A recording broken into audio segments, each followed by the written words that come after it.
Les decía entonces que el calor específico es una característica que tienen las sustancias de oponerse a la variación de temperatura. Se resisten a esa variación de temperatura. Y es una característica entonces que tienen algunas sustancias refrigerantes, como puede ser el aceite, ¿sí? O sea, el aceite, aparte de tener esa característica que evita la fricción, también tiene una característica que es que tiene un calor específico más alto. ¿Ok? Con eso se evita o con eso permite que pueda absorber grandes cantidades de calor sin elevar mucho su temperatura.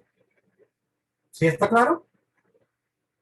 Entonces, ¿qué significa? Que si yo coloco dos holladas de dos sustancias distintas en un fogón que es exactamente igual y en volúmenes exactamente iguales, no necesariamente van a lograr la misma temperatura. ¿Sí está claro, muchachos? El calor específico sencillamente lo entendemos como la cantidad de calor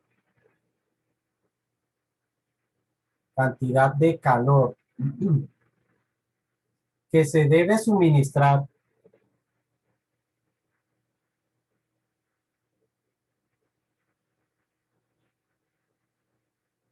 a un gramo de una sustancia,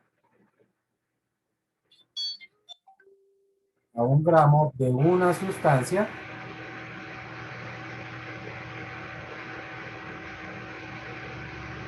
para elevar su temperatura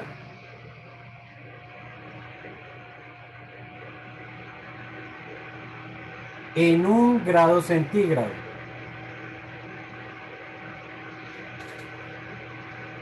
¿Listo? Cantidad de calor que se debe suministrar a un gramo de una sustancia para elevar en 1 grado centígrado su temperatura. ¿Listo? La cantidad de calor o el calor lo vamos a representar con la letra Q.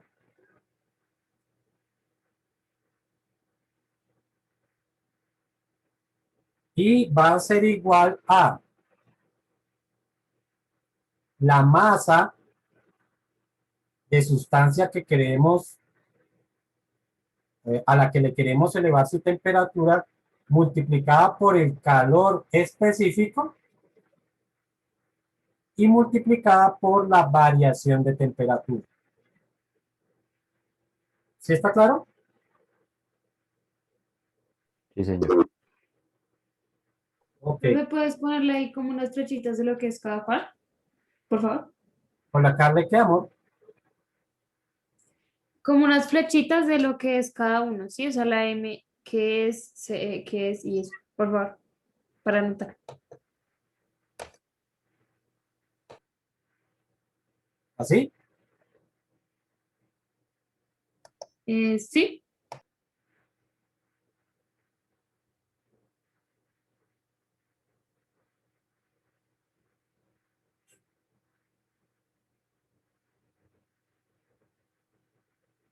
Ahí está lo que es cada cosa.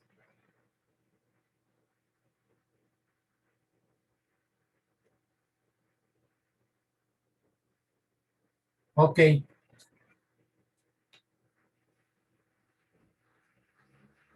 El calor específico, o mejor, como ya los había dicho anteriormente o en clases anteriores, eh, estos conceptos realmente se vienen trabajando más desde el área de la química que desde el área de la física.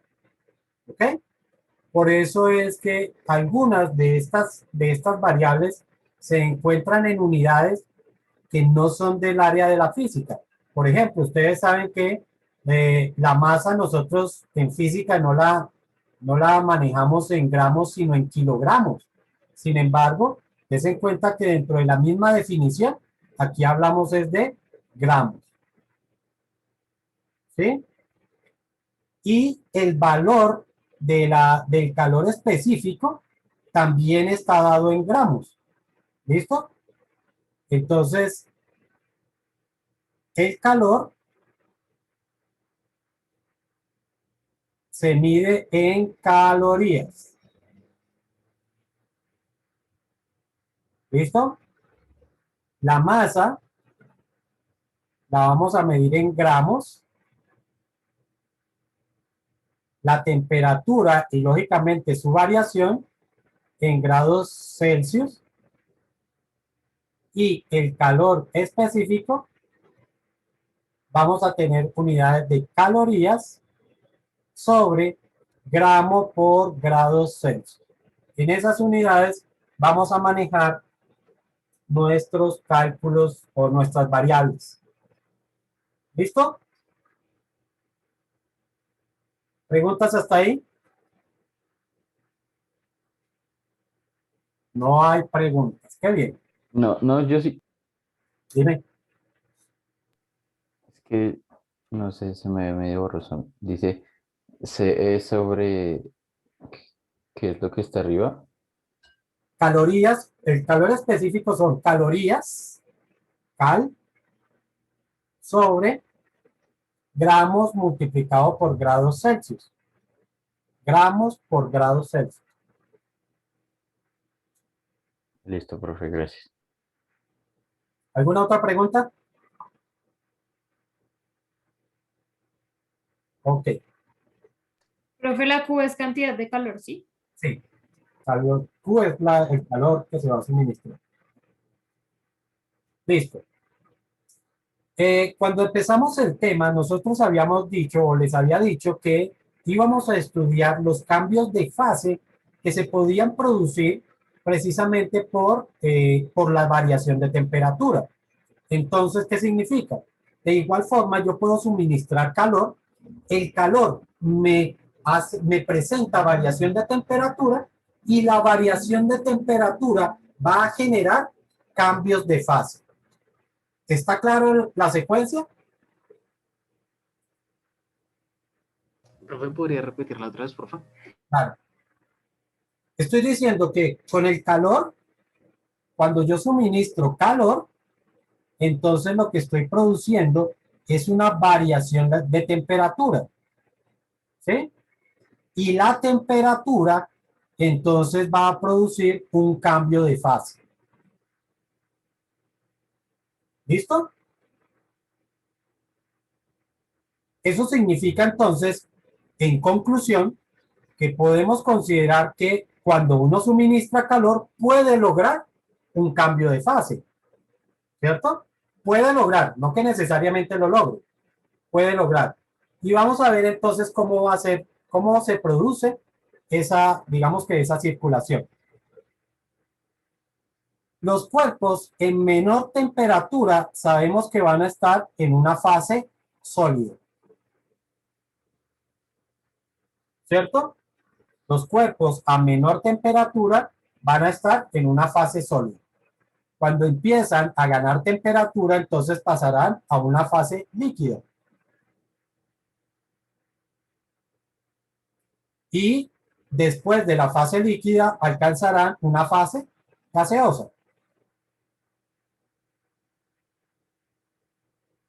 ¿Cierto? Esos son, digamos que los estados y cómo va cambiando ese estado. ¿Listo? Recordamos que existe un punto, o lo que habíamos llamado un punto de fusión. En un momentico hago más espacio por acá, para que quepa todo lo que voy a escribir.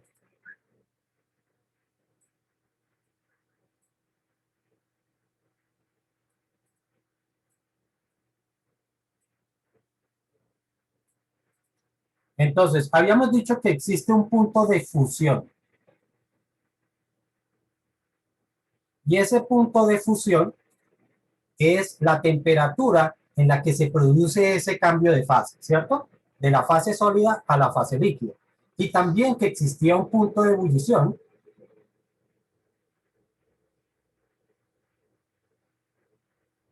en la que la sustancia pasa de la fase líquida a la fase gaseosa, ¿cierto?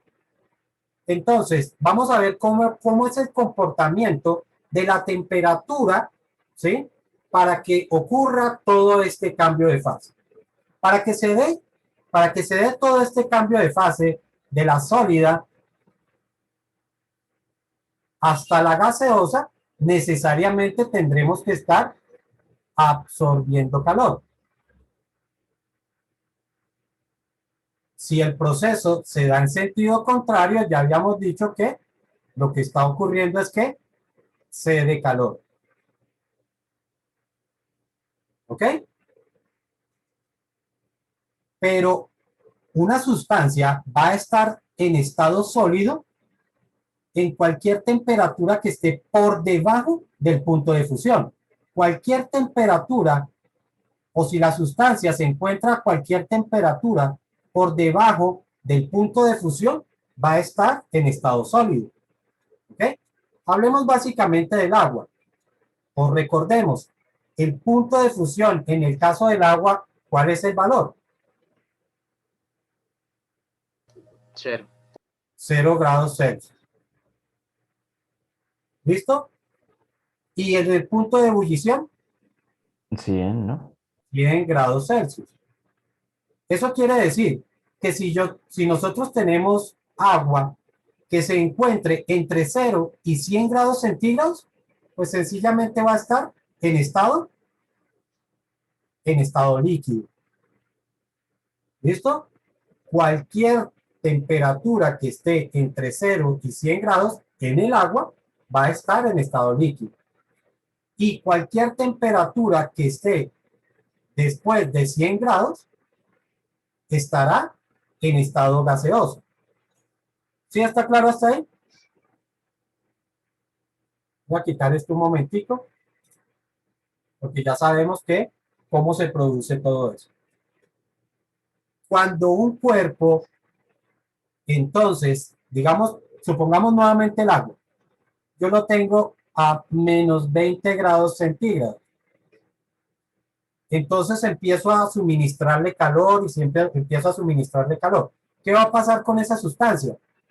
Esa sustancia va a elevar su temperatura hasta que llegue a los 0 grados, ¿cierto? Va a elevar su temperatura hasta que llegue a los 0 grados. En ese momento va a empezar un proceso o va a empezar el proceso de fusión.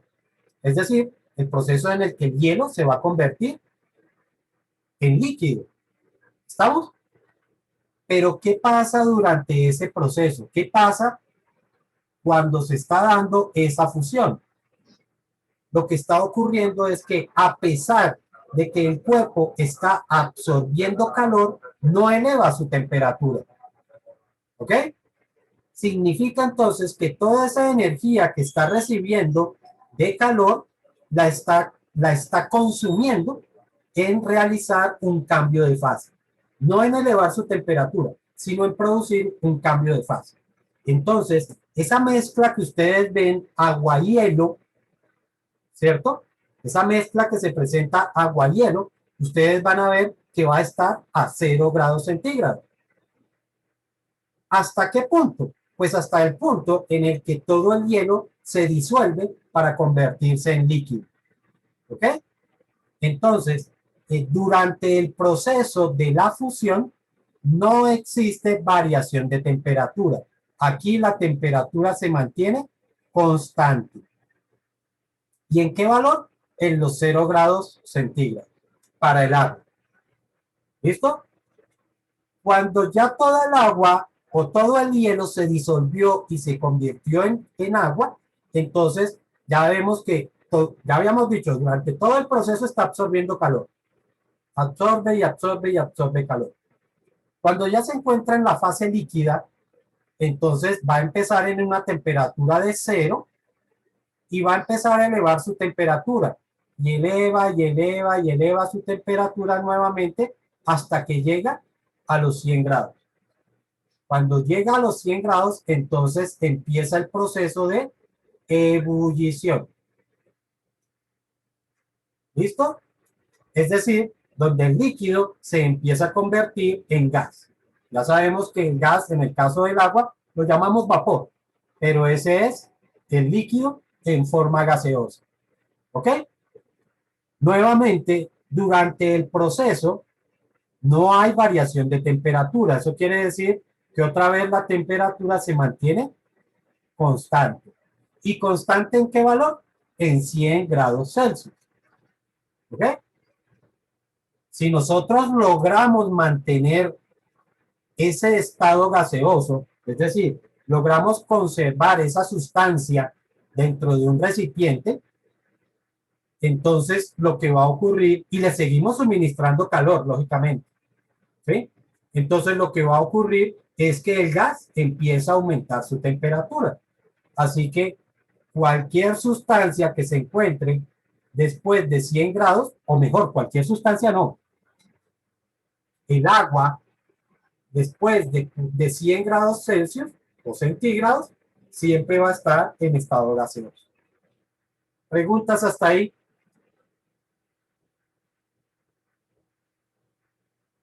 ¿No hay preguntas? Ok.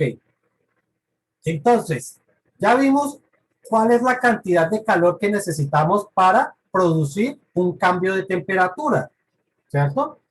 Dijimos que el calor para producir el cambio de temperatura lo calculábamos como masa por el calor específico de la sustancia por la variación de temperatura. Pero ¿cuánto calor se requiere para producir estos cambios de fase? ¿Ok? Como la temperatura se mantiene constante, entonces no existe variación de temperatura, o la variación de temperatura valdría cero, ¿cierto? No hay cambio de temperatura. Pero ¿qué es lo que sí vamos a tener? Pues yo sí voy a tener una cantidad de sustancia, ¿cierto? Y ya no voy a tener calor específico, porque el calor específico es la resistencia a la variación de temperatura. O sea que ese coeficiente no puede estar. Pero sí existe otro coeficiente. Y ese otro coeficiente se denomina calor latente.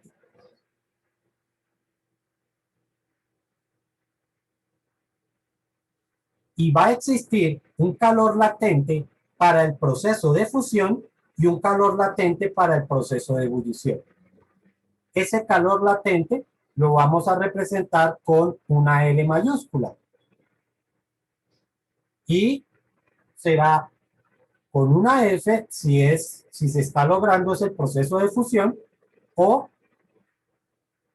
con una E si se refiere al calor latente de ebullición. Pero tiene una semejanza con el calor específico.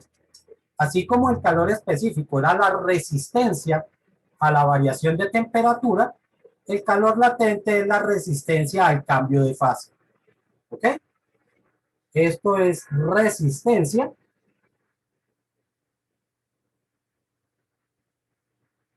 al cambio de fase.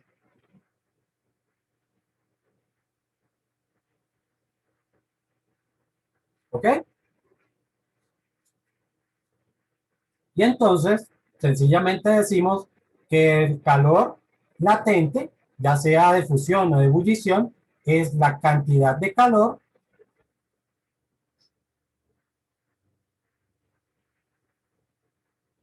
que se debe suministrar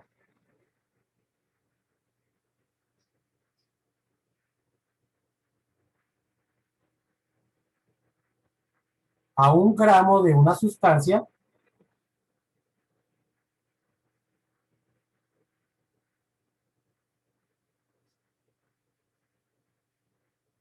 para producir un cambio de fase.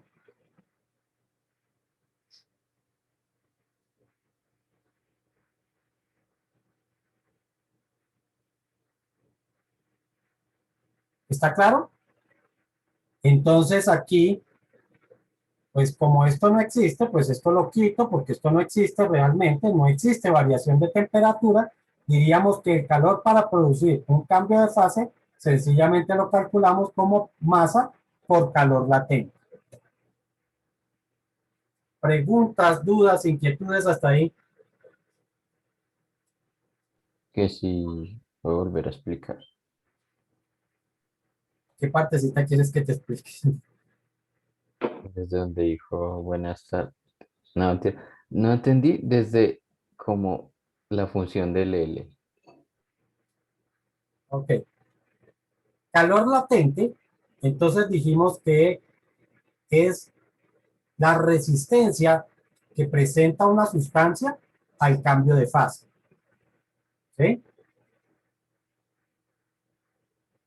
Y su valor corresponde a la cantidad de calor que se debe suministrar a 1 gramo de una sustancia para lograr el cambio de fase. Eso es lo que estamos diciendo. La cantidad. Profe, o sea que, ¿para qué sirve la ecuación de arriba y para qué sirve la ecuación de abajo? La de arriba, para producir una variación de temperatura. La de abajo, para producir una variación de fase. Ah, ok, ok. Entonces, vamos a ver un ejercicio para realizar algunos cálculos. Dice, se tienen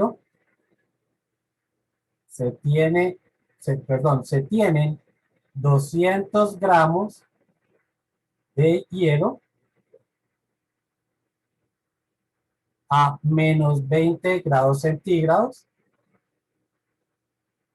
y se requiere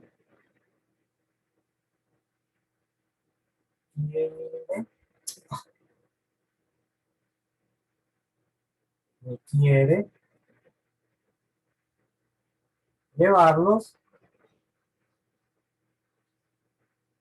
a 200 grados centígrados.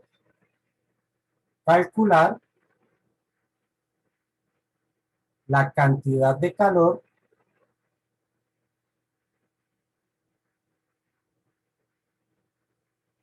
que se debe suministrar.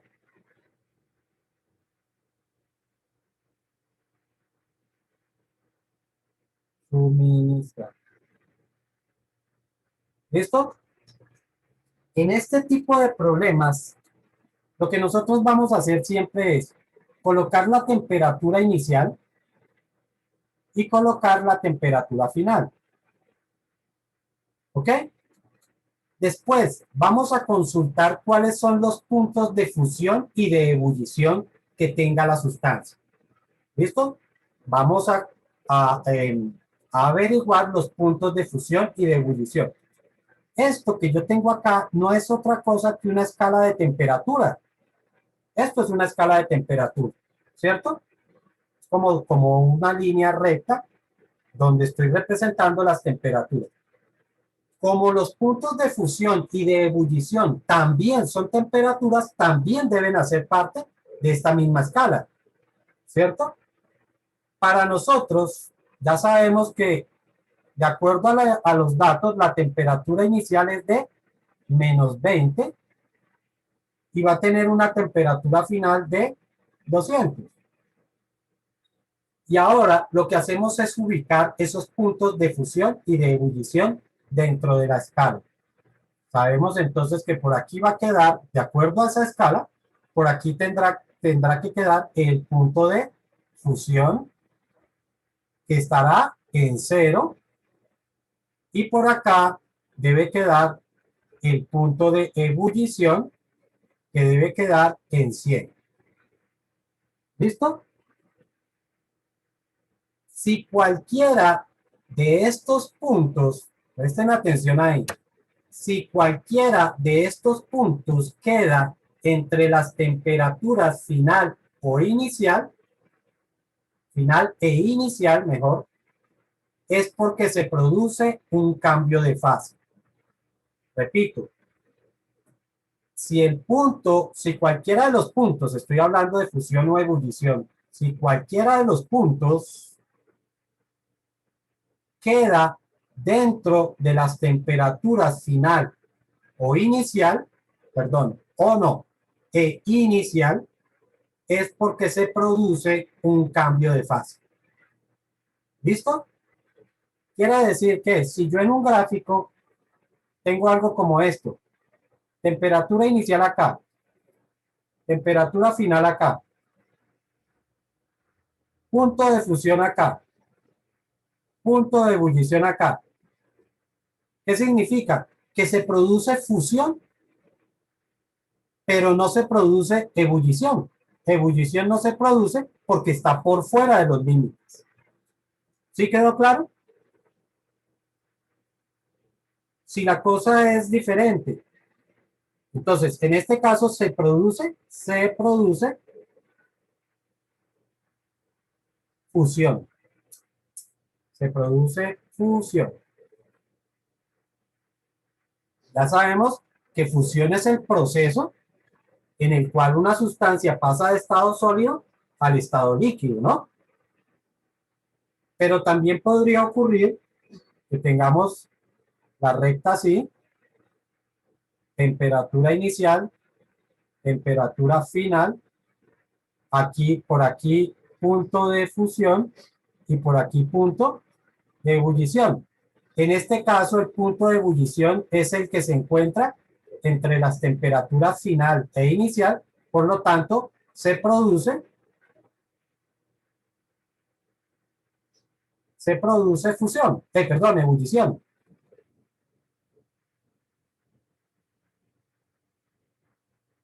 ¿Listo? O podría ocurrir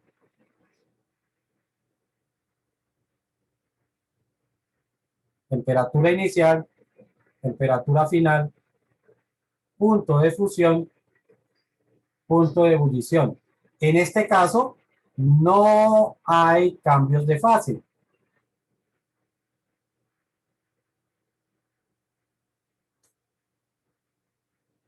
¿Sí está claro?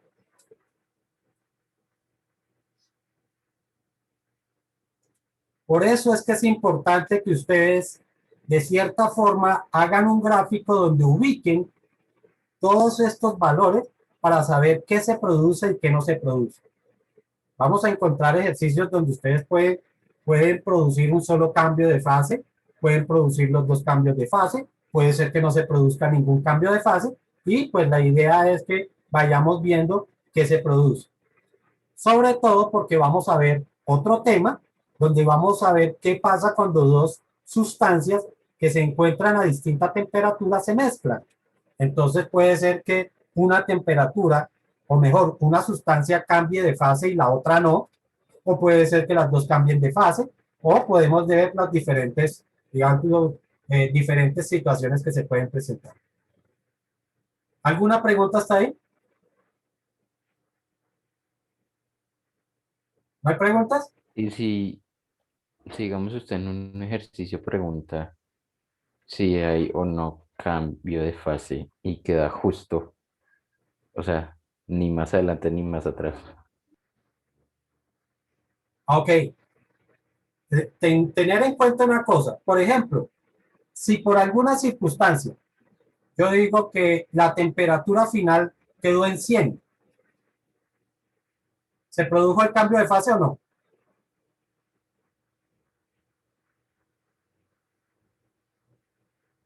¿Qué dices? ¿Será que sí o será que no? Sí, Sí. Eso depende. Eso depende, ¿por qué? Porque tengan en cuenta que durante el cambio de fase la temperatura se va a mantener en los 100. Y entonces puede ser porque se dio 100 aquí para empezar el proceso o 100 para terminar el proceso. Entonces, si los 100 fueron antes de empezar el proceso, yo diría no hubo cambio de fase. ¿Listo? Vuelvo y repito. Él pudo absorber calor hasta que la temperatura, y por ejemplo, yo tenía cierta cantidad de calor, 2000 calorías. Listo, yo tenía 2000 calorías para suministrar. Esas 2000 calorías me alcanzaron estrictamente para que la sustancia llegara a los 100 grados. No me alcanzó para más. ¿Qué significa? Que no hubo cambio de fase. ¿Listo? Pero si esos 2000 me alcanzaron para que llegara hasta los 100 grados y me sobró otro poquito para que él lograra su variación de fase, entonces sí se produjo el cambio de fase. ¿Está claro? Entonces aquí tenemos que ver hasta qué punto vamos a considerar que llegan las calorías que se están suministrando. ¿Listo?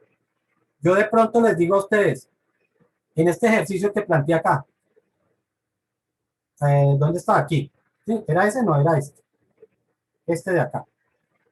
Dice, se tienen 200 gramos de hielo a menos 20 grados. Se requiere llevarlos a la fase gaseosa. Yo digo, se quiere llegar hasta la fase gaseosa. ¿Qué significa? Que yo debo calcular hasta que llegue a 100 y después hasta que alcance el cambio de fase. Pero ya de ahí en adelante no es necesario que calcule, porque ya está en una fase gaseosa. ¿Sí está claro eso o no está claro?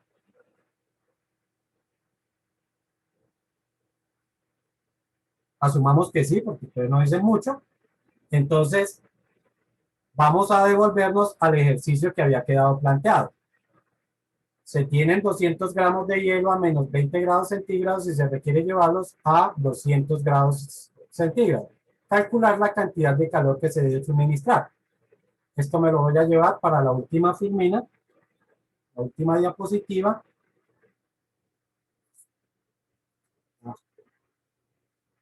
Aquí. ¿Listo? Entonces, ¿qué cálculos voy a tener que hacer? Voy a tener que hacer un primer cálculo de calor,